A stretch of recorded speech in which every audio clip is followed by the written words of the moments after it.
Narito na ang inyong hinihintay. Ang programang magpapakita ng di nakikita. Ang nakatago ay ilalabas niya. Yes, yo! Topacio! Programang maraming ilalantad na mga sorpresa. Yes, yo! Topacio!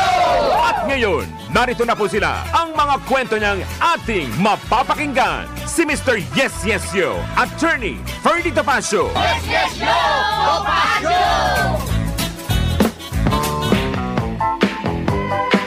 Yes, yo! Yes, Yes, Show Topacio. Sa ngalan pa rin po ni Attorney Ferdy Topacio, ako po si Juvie de Guzman. Good morning sa inyo lahat mga kaibigan. Ang oras, alas 11:05 ng umaga. Naku, kamusta na po kayo guys? Kayo po ba'y nangangarap hanggang ngayon? Yan. Sabi nga po ng ilan nating mga katoto, dapat patuloy tayong mangarap. Huwag tayong mahiya. Tuloy-tuloy lang ang pangarap. Sabi nga po, ang pangarap daw po ay maaaring matupad ngayon, bukas, at kailan pa man. Ang importante dyan ay ipagpatuloy lang po natin ang pangarap. Dahil ang pangarap po, hindi naman ho agad-agad nagiging totoo yan. Ang mangarap po ay hindi agad mabilisan. Kasi alam nyo minsan, merong mga tao na talaga ang pangarap nila ay natutupad nila agad, depende ho yun sa sitwasyon. Minsan po, may mga taong nasa paligid mo na siya ang pinagkukunan natin ng inspirasyon. May mga tao ho kasi na pag nakausap mo, ay parang sila na ang inspirasyon mo sa tuwi-tuwi lalo na kapag sila po ay marunong sa buhay. Tayo po'y natutuwa kapag ang mga taong nakakausap natin ay merong magandang pananaw sa buhay, lalo na sa kanilang edad. Sabi nga daw, yung age daw is just a number. Sana tuloy-tuloy ang pangarap mo.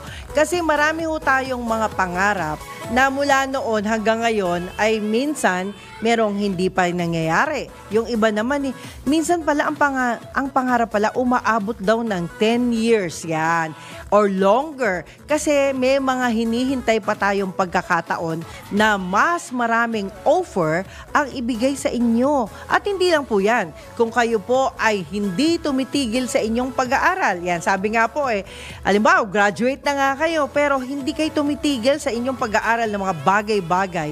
Yan daw po ay magandang senyales na ikaw ay matutupad mo ang iyong pangarap. Minsan tayong nagkaroon ng maraming kausap, maraming kakilala, at minsan din, di ba, kapupulutan natin sila ng aral. Sila yung mga taong mai-inspire ka despite the fact na meron silang mga problema sa buhay, meron silang minsang health problem, pero magugulat ka.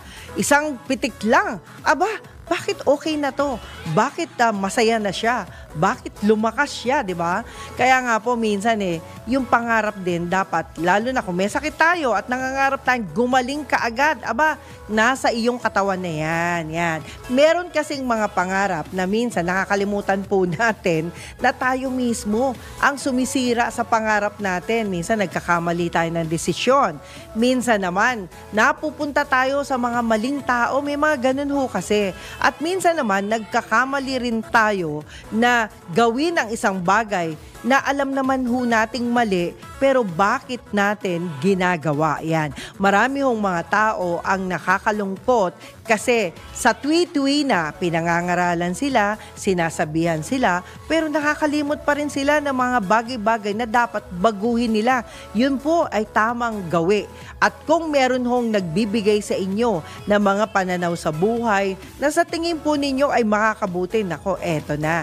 Dapat nating sundin yan o kaya naman hinay-hinay lang. May mga pagkakataon po kasi na tayo po ay nag-iisip bago po tayo magdesisyon. Tama po yon. Pero kailangan ang pangarap mo para maisakatuparan mo ay isama mo sa pangarap mo ang iyong pamilya. Yan. Lalo na ang iyong nanay at ang iyong tatay. Yan, dapat lagi tayong nangangarap ng tunay na pangarap, hindi pangarap na dahil lang sa isang tao na minsan mo lang nakilala, nangarap ka kagad. Hindi mo nakukuha yan ng ganon.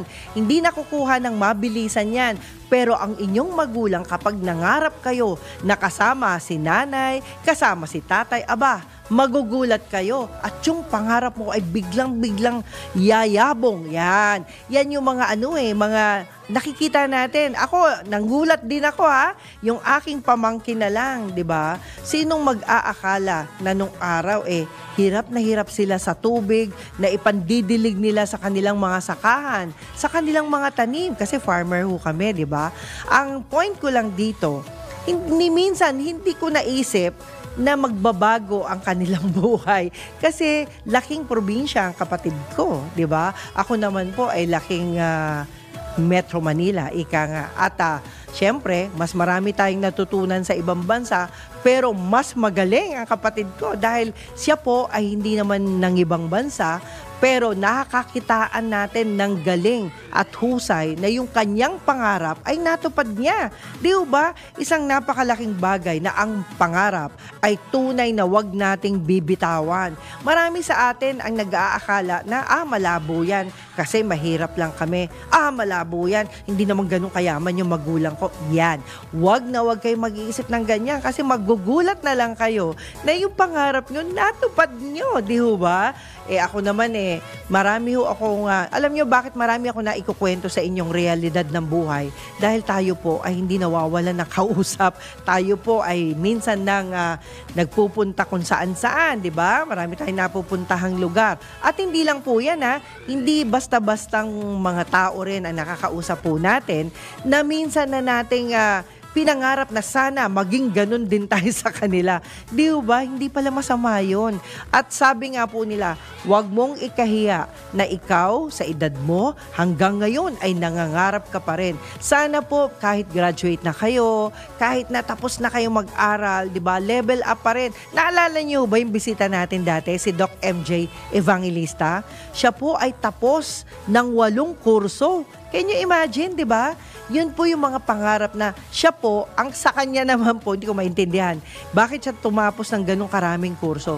Kasi may mga tao talagang mahilig mag-aral, mahilig mangarap na sana ay maging ganito siya, sana ay maging ganito siya. Di ba ganun Yun yung mga isang pangarap na talagang hindi niya tinantanan, di ba? Sila po ay nagmula rin sa isang hirap, di ba?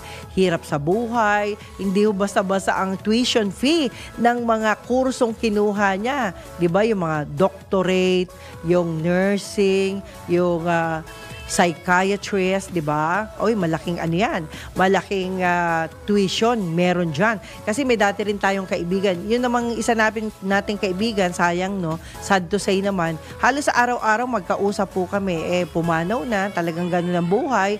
Pero sayang yun paborito yun. Paborito ng GMA guest yun kasi halos sa araw-araw ay nakikita po natin siya sa telenovela. But anyway, ako po naman natutuwa din dahil ang dami nating natutunan sa mga pangarap ng ibang tao. Kaya kung tayo, may pangarap tayo, huwag tayong susuko.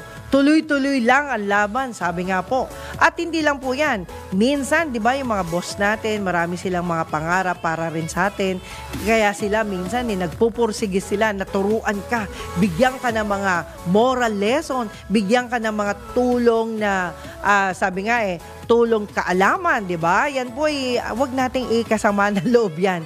Pagka minsan, hindi natin alam, may mga bossing tayo na sila pala, nai-inspire sila sa'yo Na-inspire sila sa'yo, tapos nangangarap sila para sa'yo. Hindi natin alam yun kasi hindi nila sasabihin yun. Pero ang tingin natin, akala natin lagi tayong mali, akala natin lagi tayong pinag-iinitan. Hindi po. Huwag kayong mag-isip ng ganon.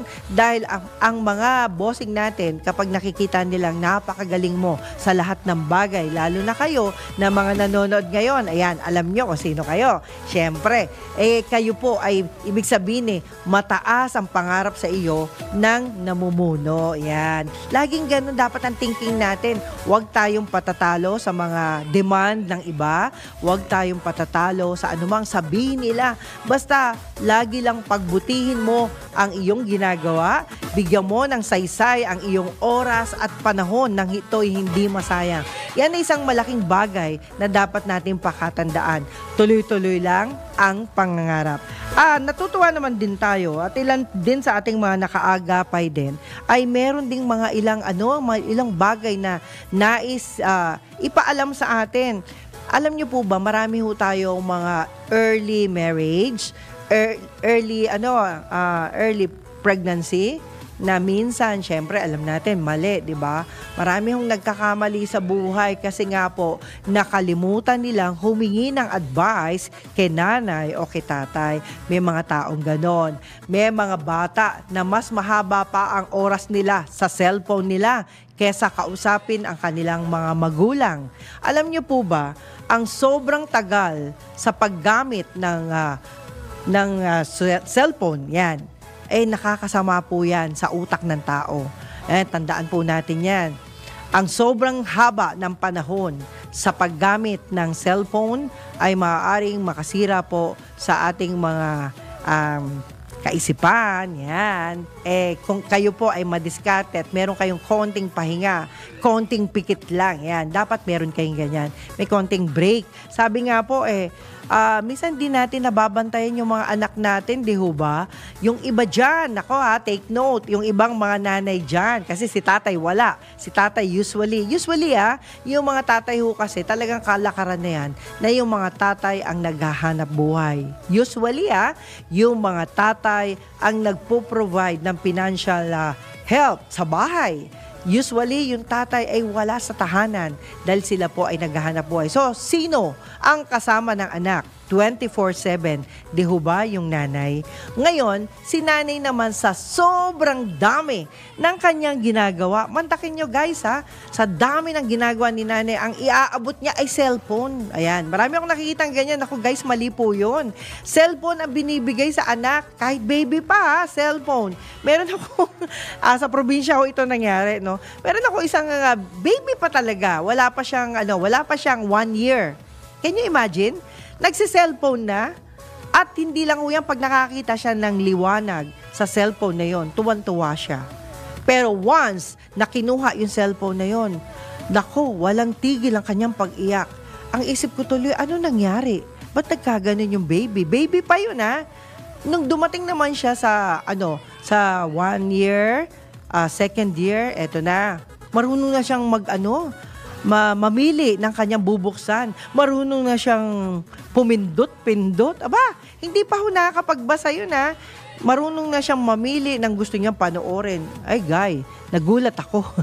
Sabi ko sa mami ko, Diyos ko ma, kung hindi tayo ganyan kagaling, tingnan mo naman yung bata, baby pa, magaling na. Pero alam niyo ho, lagi natin tatandaan, ang sobrang babad ho sa cellphone, lalo na sa mga kabataan, ay napakahirap. Baka tayo po ay magkaproblema. Alam niyo naman po, una-una, sa mata. Yan po isang dahilan kung bakit humihina ang ating mga paningin dahil sa sobrang pagtingin sa liwanag. Yung mga ganitong klaseng mga cellphone ngayon, ang dami mong mga bagay na dapat nating alalahanin. At yan po ay isang bagay na makakasama sa inyong anak. Naku guys, pagtiisan nyo na si baby ay paminsan-minsan, kausapin po ninyo, wag nyong sanayin na hawak po niya ang cellphone. Dahil marami hong mga aksidenteng nagaganap, lalo na sa ibang bansa. Kung susuruin po natin, maraming mga pagkakamali rin tayo. Minsan akala natin okay lang na magaling siya sa cellphone, di ba? Okay lang na marunong na siyang mag-scroll, di ba?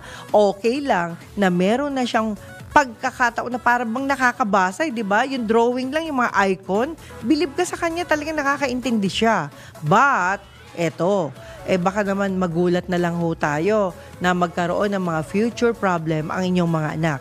Yun po ay talagang pinagbabawal ng mga eksperto, lalong-lalo na ng mga doktor. Alam niyo naman ng mga doktor natin, ayaw na ayaw nilang magkakaroon ka ng problema sa kalusugan. At hanggat maaari, ang mga doktor, hinahanap nila ang solusyon sa iyong problema.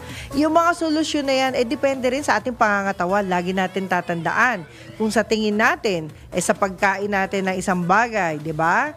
Kahit na po doktor po ang nagsabi, pero kayo po ay nagka-problema, maaaring sa pagkain nyo, ay nahihilo ako, ay masama ang pakiramdam ko, ay sumakit ang tiyan ko. Di ba may mga ganong instances? Yung mga ganong instances po, wag nating itago ang ating nararamdaman sa mga doktor. Sabihin po natin sa kanila ang problema po ninyo.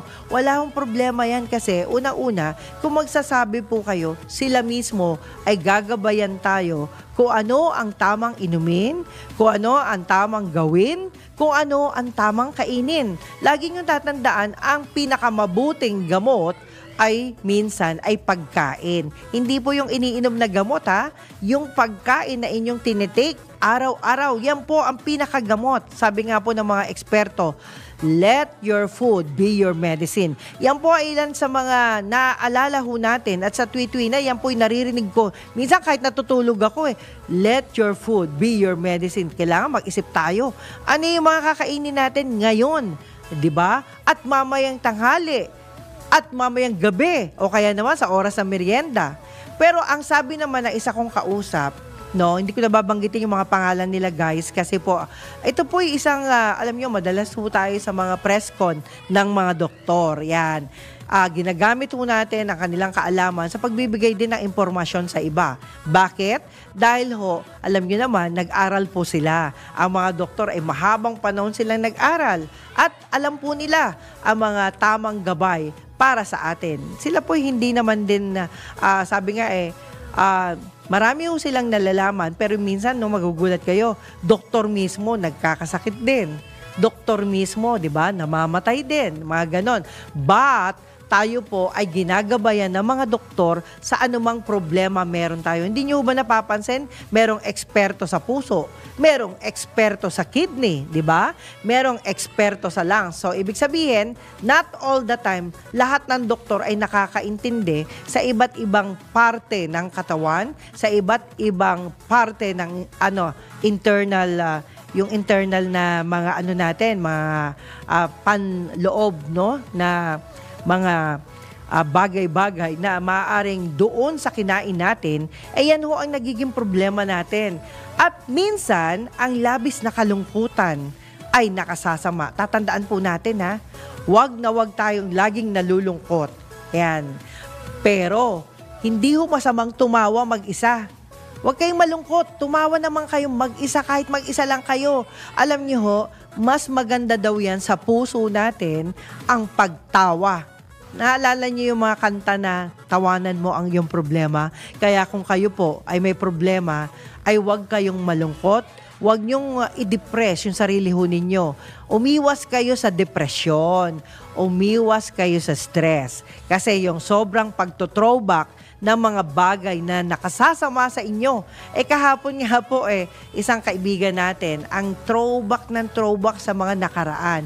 At yung nakaraan na yon ay maaaring makasama po sa inyo. Tatandaan po ninyo ang kabutihan po ng inyong kalusugan ay nasa sa inyong paggalaw din, pagkilos at tamang pag-iisip.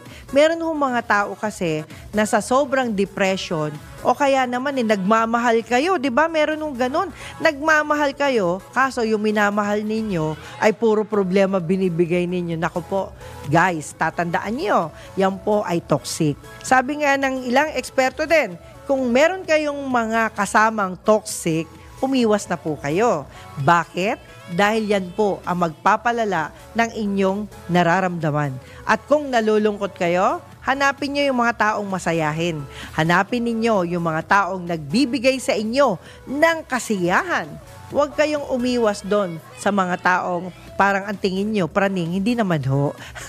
Minsan, may mga taong masayahan. Minsan, di mo ka kinakausap, magugulat ka na lang uma-action, di ba? May mga ganun kasing tao. But, nakita nyo ba sa mga palabas din, masaya ang nanonood ng mga masasayang palabas, di ba? Ayan, kagaya ng ilan natin mga kasama dito.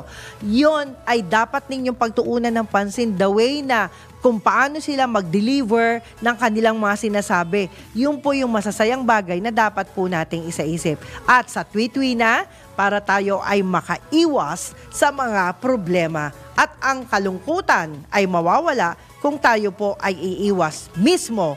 At yan po ay paalala lamang dito po sa Yes Yes Show, Topacio. Time check muna tayo mga kaibigan. Alam nyo, napaka-importante na mapakinggan natin ang mga paalala ng ating himpilan. Ang oras po, ayan, alas 11:24 ng umaga. See you later! Yes, yo, Topa Show! Si Mr. Yes, Yes, Yo, Attorney Ferdy Topacio. Yes, yo, Topa Show!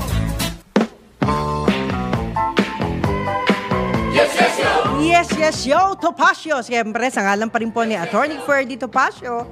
Ako pa rin po si Juvie de Guzman. Ako, kamusta na kayo guys? Ito po ngayon, araw ng pagbati. Oras ng pagbati natin ngayon. Ang oras po, alas 11:36 ng umaga. At siyempre, pagbati pinapaabot ho natin kay Miss Daisy and Emil Vente ng Pasakit. Nako, mabuhay po ang awiting Pasakit yan. Sana, sis, dalihin mo yung anak mo rito. Ayan. Hello din kay Susan Cambry, kay Rafael Serrano Jr., Tirso Peralta, Katirso, Boss Edgar, hello po, salamat. Attorney Macnil Rante, hello po. At syempre, hello din kay Marlon de Guzman Valimento, Captain Rolly Duranang, Master Mariner natin, Bulacan Runner ng Bulacan. Ay, salamat nga pala Kuya June sa pagtanggap sa aming lahat. Ayan, The Webos Family, salamat po. Ate Gina, ayan, salamat po rin sa'yo. Salamat. Alam nyo, yung biglang dadalaw ka, syempre, alam nyo naman, ano ina-expect natin, di ba? Talagang hindi yan handa. But, alam nyo yung makita nyo yung mahal nyong kaibigan na hindi nagbago, pamilya, dati pang nating kapamilya, no? Hindi natin problema yung pagpunta natin anytime, di ba? Anywhere. Talagang paglalaanan natin na oras. Yan po yung mga magagandang bagay. At syempre, hello din kay Attorney Ellie Malyari, kay Leo Maralit na USA. Nako, Leo, lagot ka sa kuya mo. Ayan, pinsan ng anak ko yun. Hindi kasi siya dumaan. Okay, Fred Sapra, Kuya Fred. June Carlos, hello po. Helene Escanio, nako, yung guys, kung kayo po ay nangangailangan ng business partner, eto po, siya po ay negosyante. Ang problema niya, siya po ay byuda na, naghahanap ng mga kasama sa kanyang business. Eto nga, napakahirap lang, malayo, no? Yung kanyang lugar po ay sa 100 Island, malapit, along Pangasinan. Yung kanyang lugar po ay malaking resort na ewan ko, baka kayo, yung mga nanonood dyan, baka gusto nyo ng partnership. Siya po'y naghahanap ng ka-business partner, yan. Siya po'y wala ng partner, pero business partner, kailangan po niya. Pwede nyo akong sabihan at bibigay ko po sa inyo ang contact niya. Kasi alam nyo, naaawa na ako eh. Ako ho kasi ang gusto niya. Pangasinan po yun. Alam nyo naman, ako'y may alagang ina. Ang aking ina po ay 84 years old. Nangangailangan din po yan ng kalinga. Hindi po natin maiwan. Kaya ipapasa ko na ho sa inyo. Malay nyo, baka kayo naman ay makaisip ng magandang negosyo para sa kanya. Ang maganda ho, may resort yon. Yung loob yung compound mismo, malaki-laki yun. The last time na nagpunta po ako doon, matagal na po yun mga about 8 years ago. Pero hindi ko alam, existing pa ho yung kanyang lugar. Nagulat ako kasi nakatanggap po ako ng tawag sa kanya. Malay nyo lang, kung kayo ho nasa Pangasinan, much better kasi malapit, di ba? So, sabihin nyo lang po ako. At of course, yan, in Pangasinan ha. Meron ho yung meron siyang review center, meron hong event venue, di ba? Gusto ko nga sana alam nyo, dapat last time kami po ni Victor Wood ay nagplano na mag-show doon. Ang problema nga po, nawala na po siya at yung aming plano ay naputol. Ganun ho. Kaya sinasabi ko sa inyo, pag nangarap po kayo, huwag niyong puputulin, ituloy-tuloy niyo lang, di ba? At ingatan niyo rin sarili ninyo dahil napaka-importante na kayo po ay manatiling malusog. Yan. Kung meron kayong kapasidad or organizer kayo, maganda ho yung lugar nila. Maniwala kayo sa akin. Kaya lang po, yun nga lang, Pangasinan, malayo-layo. From here, kami po ay nasa Pasig City. Okay, at hindi lang po yung pagbati na rin pinapaabot ko kay Larry Spike ng Japan. Hello din kay Kuya Meru. Ayan, kay Kuya Meru pianismo. Ito po yung organista ko nung araw na hanggang ngayon tumutugtog pa siya sa iba't ibang mall sa Makati. Kaya happy din ako, thankful sa Panginoon kasi andyan pa siya, di ba? Yan yung mga gagandang mga kaibigan natin na talagang pahabaan ng buhay. buhay. Hello din kay Kuya Dennis Arce, ay Kuya Dennis ng Borracho Film. Hello din kay Bambi Fuentes, yan, talent manager yan. Ma'am Bambi, kailan ba tayo magkikita? Ayan. At syempre, hello din kay Ma'am Baby Go. Ayan, ang partner producer ho ng ating kapatid si Attorney Ferdy Topacio. At syempre, hello din kay Catherine Alamon. Hi, Cathy. Yan, Catherine Alamon. Kay Kyla. Kyla, maraming salamat sa iyo in Marikina. At syempre, hello din sa lahat ng mga officers and members ng National Press Club. Ayan, hindi pa ako nadala uli sa inyo after nung election. Alam nyo, nabago ho talaga yung aking mga schedule, line up. And thankful din ako kasi alam nyo, tayo po'y nasa magandang lugar ngayon. Kita nyo walang stress. Dito po walang stress. Masaya dahil masasaya ang mga tao dito. At hindi lang po yan. Marami kang matututunang bagay. So we have to change, di ba? Marami yung mga ganon na dapat po lahat ng mga natututunan natin, gamitin natin sa magandang bagay. Yan. Kayo rin, kung may pangarap kayo, tuloy lang. Yan. At hello pala. Hello doon sa aking kaibigan. Ayan, Manoy August Boergara. Salamat sa iyo, Manoy. And congratulations po. At hindi lang po yan kay Sir Jubert Estrella, ang admin ng aming barangay. Alam niyo po mga kaibigan, thankful tayo dahil una-una, marami po tayong mga ginagawa ngayon. At nagiging makabuluhan ng bawat oras, lalong-lalo na pag nakikita ko ang aking mahal na ina. Ayan, kailangan po talaga magkaroon tayo ng inspirasyon. Ang aking inspirasyon po ay nanay ko na kung saan pati anak ko syempre, pero mahirap na di ba yung mga anak natin pag meron na yung mga ibang kausap hindi na tayo masyadong naiintindi, di ba? Hindi na tayo masyadong nakakausap. But hayaan na ho natin kasi lalo na kung sila yung mga binata na, di ba? Hindi na ho natin hawak yung kanilang oras. Marami silang mga mas importanteng bagay para sa kanila na ginagawa. Kaya ikaw, Marigold, Marigold Zafra and Mark Lexter Zafra, nako, kailangan lumaki kayong mabuting tao, masunurin sa magulang, lalo na sa inyong papa. Yan. Alam nyo, marami akong pangarap sa inyo, kaya ituloy nyo lang yan. Kasi maaari namang ako makatulong din sa inyong mga pangarap. Lalo na kayo po yung mga pinsan ko na ngayon lang nagkaroon ng pinsang maliit, di ba? Maliit ang pinsan ko. Ayan. Pero love na love ko kayo. Kasi ang tatay ninyo ay pinagkakautangan ko rin ng buhay, di ba? Siya yung nag-alaga sa akin nung ako'y maliit. Kaya kayo, dahil kayo naman ay nakakasama ko rin, maraming salamat sa tulong ninyo at pinupunta-puntahan niyo ako sa bahay. I'm so thankful na nandiyan kayo lagi sa tabi ko. Yan. Okay, so mga kaibigan, maya-maya po ay paalala pa rin ang ating ibibigay sa inyo mula sa ating himpilan. Alam niyo naman, time check na naman ho tayo. Dahil dito po, ayan, kagaya kay Engineer Jonas Baile, para ho sa inyo at sa wife nyo. Ito po ang paalala para sa inyong lahat mga kaibigan mula sa Yes Yes Show Topacio. Ang oras, alas 11:44 ng umaga. See you later! Yes, yes, yo! Topacio! Yes, yes, yo! Ayan. Yes, yes, yo, Topacio. Ayan. Sa ngalan pa rin po ni Attorney Ferdy Topacio, syempre ako pa rin po ang inyong kaagapay, Juvie De Guzman. Ayan. At hoping, alam nyo mga kaibigan, tayo po naman natutuwa dahil mukhang meron na namang eleksyon na magaganap. Talagang magkakaroon next year, di ba? At syempre, kapag nagkaroon ng election, nako, guys, tayo naman mga kababayan ko, mamili naman ho kayo ng hindi nyo pagsisisihan. Yung mga taong sa tingin po ninyo ay may kalidad, may magagawa, hindi may gumagawa para sa kanya. Huwag nyo yung ganon. Ang gawin ho natin sa pamimili natin ng ating mga bagong opisyales, siguro pag dumaan na yung maraming pagsubok, palitan na po natin at palitan natin ng bago. Pwede ho yung ganon, di ho ba? At ang atin lang, nako guys huwag kayong magkasya sa mga bigay-bigay. Kailangan po, pag namili tayo ng mga opisyales na bago na gusto ho natin, sikapin ho natin na may magagawa sa bansa. Alam nyo, ito na lang yung problema natin dito sa West Philippine Sea. Yan po, isang napakalaking problema ho yan. Pero, imbis na iba yung gulo ang ibigay natin. Huwag natin lalong paguluhin.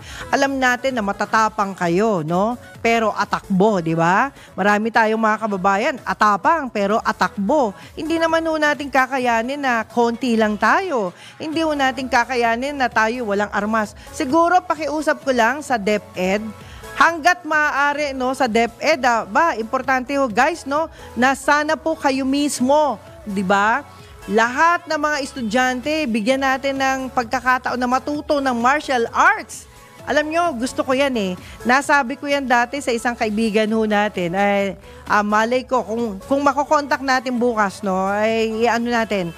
Kasi lagi ko yung fini-feature sa aking YouTube. Pero sabi nga po, hindi po natin basta-basta magagawa yun kung walang batas, di ba? Kailangan talaga alam nyo, yung pagkakaroon ng kaalaman sa martial arts, napakalaking bagay niyan. Di ba, Kuya Tek? Ayan, Kuya Tek, yan. Si Kuya Tek kasi yan yung isa sa mga grupo sa, I think dito sa City Hall yata na Maynila, no? Kung saan ginaganap yung kanilang regular contest ukol sa martial arts. At hindi lang po yan napaka-importante na tayo po ay marunong. Kahit babae tayo, marunong tayong magtanggol sa sarili natin. Hindi naman kailangan ng baril actually, no?